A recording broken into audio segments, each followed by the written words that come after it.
Salam uşaqlar, bu günləri biz həndəsədən üçbucaqlar bölməsini keçəcəyik. Demək, üçbucaq, yəni ki, üç tərəfi və üçbucağı olan fiqurdur. Tərəfləri, yəni xətləri cüt-cüt birləşdirən parçalardan ibarət fiqur üçbucaq adlanır. Üçbucağın üç bucağı olur. Bucaqlarının cəmi 180 dərəcə olur. Üç tərəfi olur. Tərəflərinə görə üçbucaqlar üç cür olur. Birinci, bərabər yanlı üçbucaq. Bərabər yanlı üçbucaq. İkinci, bərabər tərəfli üçbucaq. Bərabər tərəfli üçbucaq. Üçüncü, müxtəlif tərəfli üçbucaq. Müxtəlif tərəfli üçbucaq. Demək, bərabər yanlı üçbucaq nəyə deyilir? İstənilən iki tərəfi bir-birinə bərabərdirsə, bu üçbucaq bərabər yanlı üçbucaq adlanır. Bu bərabər yanlı üçbucaqdır. Tutaq ki, iki tərəfi bir-birinə bərabərdir. İki tərəfi bir-birinə bərabərsə, onda oturacağı bitişik bucaqlar da mütləq bir-birinə bərabərdir. Bu təpə bucağı adlanır. Məsəl üçün, üçbucağın bucaqlarının 180 dərəcə olduğunu bilərək deyirəm ki, bərabər yanlı üçbucaqda oturacağı bitişik bucaq 40 dərəcədir. Digər bucaqlarını tapın. Deyirik ki, bu 40 dərəcədirsə, bu da mütləq 40 dərəcədir. Çünki dedik bərabərdir bir-birinə. Onda demək, bu da 100 dərəcədir. 40-ın üstünə 40 gəlirik 80, 180-dan da 80-ı çıxırıq 100 dərəcə.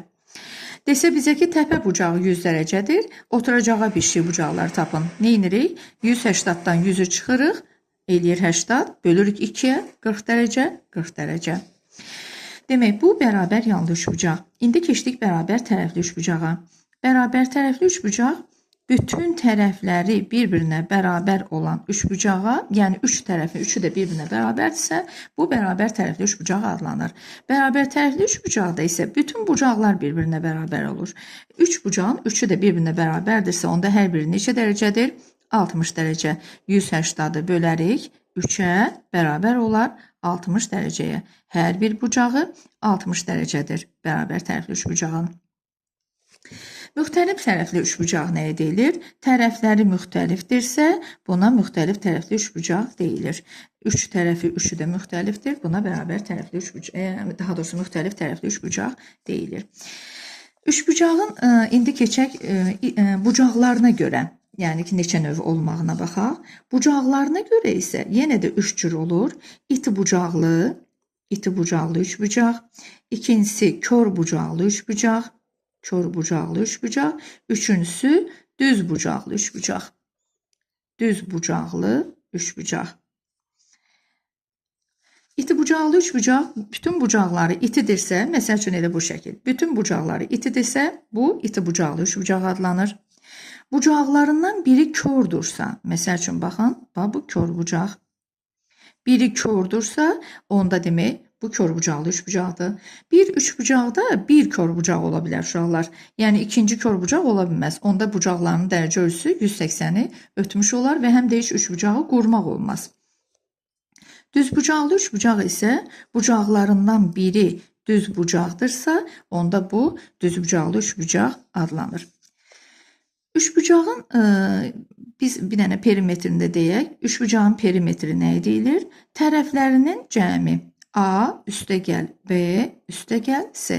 A üstəgəl B üstəgəl C.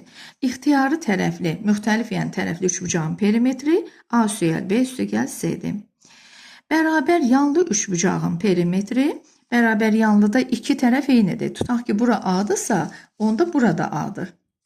Burada B-dir. Yəni bunlar eynidir, budur. Bir də bura müxtəlifdir. Onda A üstəgəl A eləyər 2A üstəgəl B. Bu bərabər yanlı üçündür. Demək, bu müxtəlif oldu. Müxtəlif tərəfli. Bu bərabər yanlı, qısa yazıram. İndi bir də tərəflərin üçü də bir-birinə bərabərsə, bərabər tərəfli üçbucaq dedik. Bərabər tərəfli üçbucağın isə perimetri, tərəflərin üçü də bir-birinə bərabərdir də. A-dır, bu da A-dır. Onda bu da A-dır. Demək, onda üç tərəfin cəmi nə oldu? P bərabər oldu 3A-ya. 3A. Demək, P bərabərdir 3A. Bu da bərabər tərəfli üçbucağın perimetri. İndi bir dənə izah eləyək üçbucağın xarici bucaqlarını. Üçbucağın xarici bucaqları hər tərəfinin uzantısı üzərində qurulur. Baxın. İstəsəz bir də uzadarsınız. Fərqi yoxdur. İkisindən birini yazmaq olar. Demək, bu da xarici bucaq sayılır. Bu da xarici bucaq sayılır. Bu da xarici bucaq sayılır. Onda demək, xarici bucaqlarının cəmi 360 dərəcədir. Bu A olsun, bu B olsun, bu da C olsun. Demək A, B, C bucaqlarının cəmi, bucaq A üstə gəlinsin. Mən bunları böyük hərflə yazım. A, B, C. Tək hərflə yazırıqsa böyük hərflə olmalıdır. Bucaq B üstə gəl, bucaq C bərabərdir 180, üzrlü sayın 360 dərəcəyə. 360 dərəcə. Xarici bucaqların cəmi 360-dır. Bir xarici bucağı daxili bucağı ilə, yəni bir təpədən çıxan xarici bucaq, həmin təpədən çıxan daxili bucaqla qonşu bucaqlardır. Bu bucaqla bu bucağın cəmi 180 dərəcədir. Üçbucağın bir xarici bucağı, məsəl üçün bir də yenisini çəkim. Üçbucağın bir xarici bucağı ona qonşu olmayan daxili bucaqların cəminə bərabərdir. Məsəl üçün bunu adlandırıram alfa, bunu adlandırıram beta, bunu adlandırıram gamma. Demək, gamma bucağı xarici bucaqdır. Gamma bərabərdir alfa üstə gəlinsin betaya. Yəni bu bucaqların cəminə bərabərdir. Nə üçün? Çünki bu bunu ilə qonşudur. Siz əslində qayda yadınızdan çıxıbsa belə də tapa bilərsiniz elə. Demirik ki, üçbucağın bucaqlarının cəmi 180-dır. 180-dırsa, onda bunları toplayarıq. 180-dan çıxarıq, bunu taparıq. Bu da bunu ilə qonşudur deyə 180-dan da bunu çıxanda gammanı taparıq. Elə həmin şey olur da, yəni gamma nəyə bərabər olmuş olur? Elə alfa üstə gəlinsin, betaya bərabər olmuş olur. Üçbucağın tərəfləri və bucaqları arasındakı münasibəti deyəcəm indi. Demək, bir dənə yenə ixtiyari bir üçbucaq çəkək. Adlandırıram. Bura olsun alfa, bura olsun məsəl üçün beta, bura olsun gamma. Alfa, beta, gamma bucaqları. Demək, burada fikir verirsiniz, ən kiçik bucaq alfa bucağıdır. Çünki ən iti bucaq, yəni ən balaca bucaq hansıdır? Alfa bucağı. Alfa bucağının qarşısındakı tərəf hansıdır? A tərəfi, bura olsun B, bu olsun C. Beta bucağının qarşısındakı tərəf B tərəfidir. Gamma bucağının qarşısındakı tərəf C'dir. Qarşı, yəni üzbəüz dayanmış. Hansı bucaq ən kiçik oldu? Alfa. Sonra ən kiçik oldu gamma. Gamma. Sonra hansı ən böyük oldu? Beta. Yəni bucaqların doğru dildə desək, ağızlarının, yəni böyüklüyünə baxırıqda ən kiçiyi budur, ən böyüyü də betadır. Belə düzürüksə, onda kiçik bucağın qarşısında kiçik tərəf dayanır, böyük bucağın qarşısında böyük tərəf dayanır.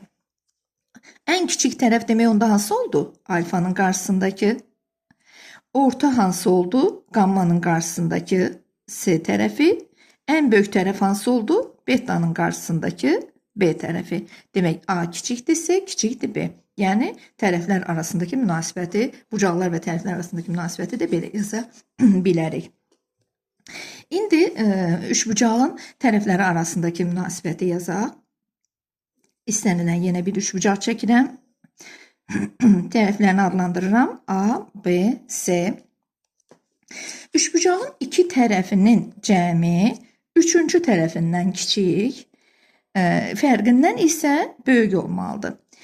Demək, belə deyək, cümləni bir də düzgün quraşdıraq. Demək, üçbucağın üçüncü tərəfi iki tərəfinin cəmindən kiçik, fərqindən böyükdür. Mən fərqinin modulu yazacağım. Çünki ola bilər ki, birdən mənfi alınar, yəni tərəf mənfi ola bilməz deyə, ona görə açıq bir modulda yazacağım. Yəni, kiçikdir üçüncü tərəfdən, bu da kiçikdir iki tərəfin cəmindən.